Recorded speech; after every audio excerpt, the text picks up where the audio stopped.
Salve galera! O tema do vídeo de hoje é imperialismo, golpe de Estado e a Guerra Fria como um fetiche teórico.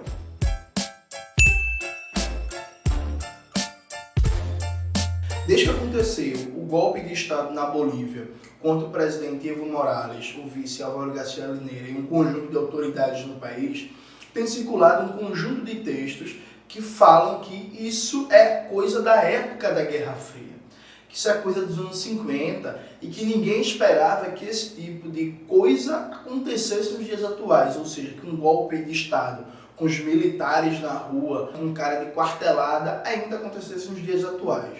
Essa compreensão ela tem um problema muito sério. Por quê? Ela entende que o ciclo de golpes empresariais militares que aconteceu na América Latina no século passado foi fruto de uma Guerra Fria, entendida enquanto a mera disputa entre duas grandes potências mundiais, a União Soviética e os Estados Unidos, pelo controle do mundo. Na verdade, o que se chama de Guerra Fria foi um aguçamento da luta de classes a nível mundial.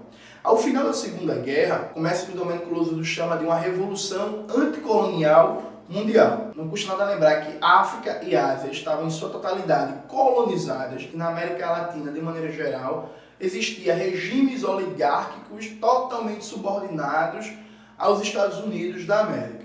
De tal sorte que, ao final da Segunda Guerra, acontece a Revolução Chinesa, Revolução Coreana, Revolução Argelina, Vietnamita, Angolana, Moçambicana e vários processos nacionalistas, terceiro-mundistas, em toda a periferia do sistema capitalista. Os golpes de Estado e as ditaduras empresariais militares que aconteceram na América Latina não foram fruto de uma mera disputa entre a União Soviética e os Estados Unidos, mas sim uma resposta da classe dominante interna e do imperialismo à crise dos sistemas de dominação política e o avanço da classe trabalhadora. Na maioria dos países do Cone Sul, entre os anos 50 e os anos 70, a classe trabalhadora viveu o seu melhor momento do século XX, melhor momento do ponto de vista organizativo, teórico e político.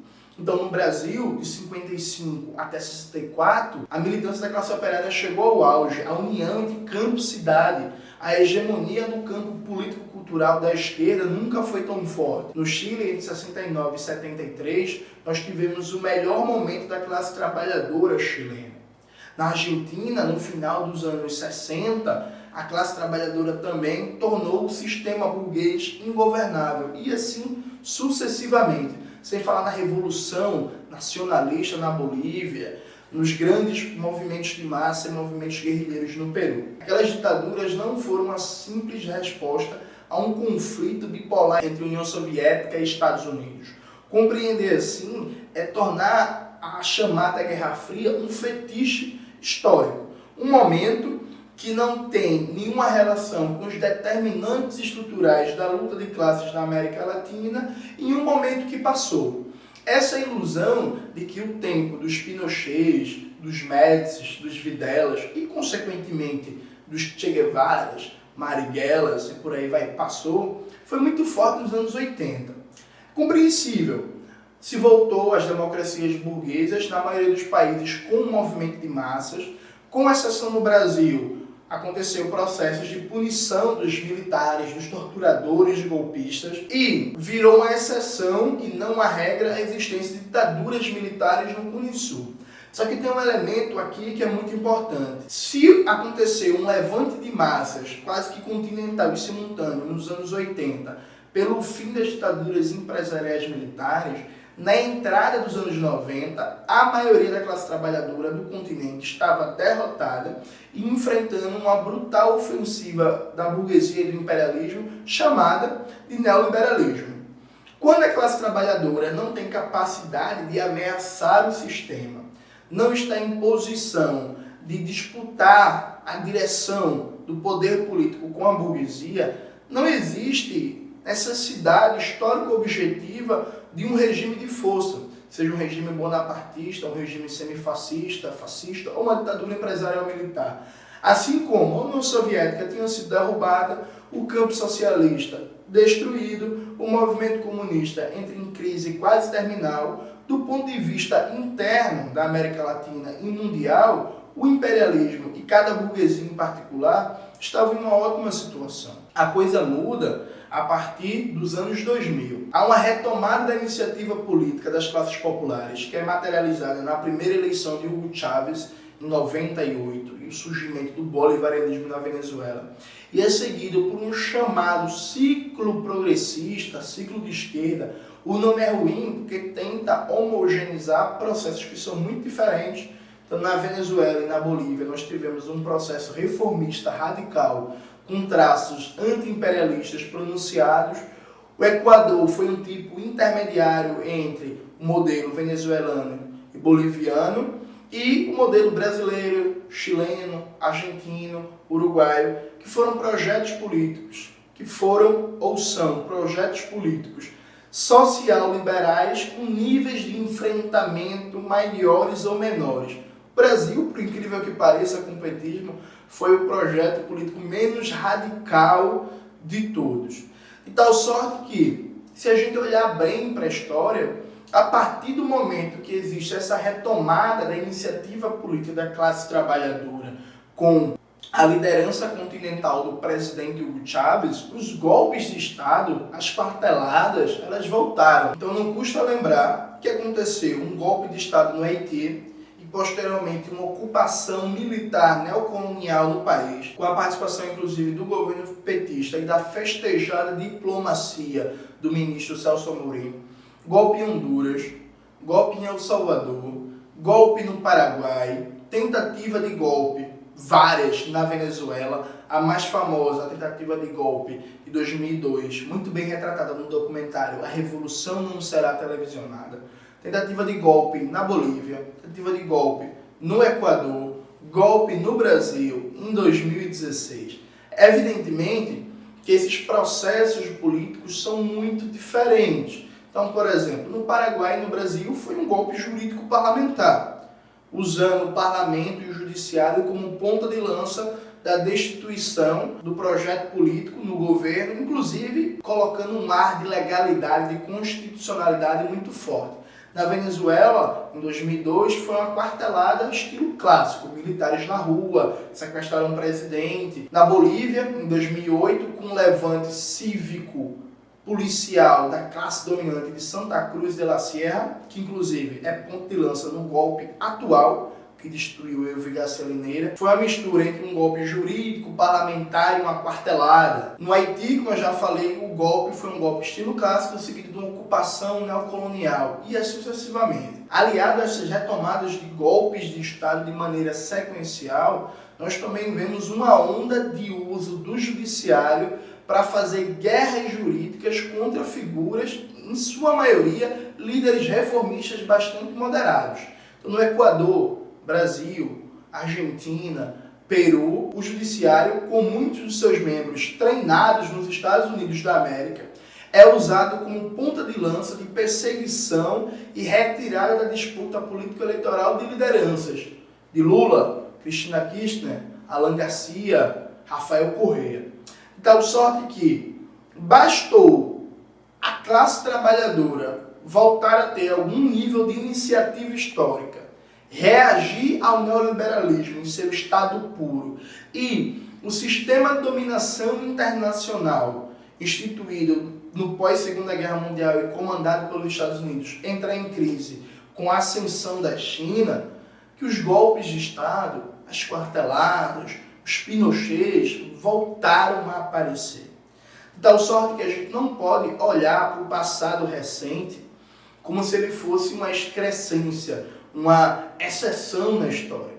Como eu falei em outro vídeo, na América Latina, por ser uma região periférica do capitalismo, fundamentada na superexploração da força de trabalho, na transferência de riqueza para fora e na dominação do imperialismo, aqui os conflitos de classe rapidamente assumem uma forma mais aguçada. E a dimensão político-militar da luta política aparece de maneira muito mais fácil. Na América Latina não é possível, por exemplo, aguentar um partido operário, um partido comunista com mais de 1 milhão de militantes existindo legalmente por 20, 30 anos, como a França conheceu no pós-Segunda Guerra. Isso nunca aconteceu na América Latina e nunca vai acontecer. A Venezuela, que é o projeto político desse mal chamado ciclo progressista mais avançado, ela resiste a uma ofensiva brutal e ininterrupta de mais de 20 anos. A rigor,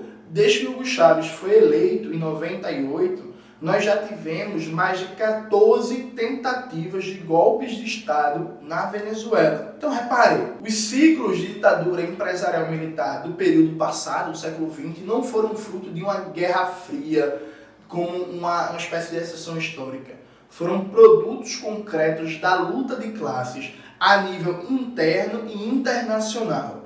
E os determinantes estruturais que colocaram em cena essas formas de dominação do capital mais bárbaras do que a democracia burguesa, que já é uma barbárie terrível, continuam vigentes.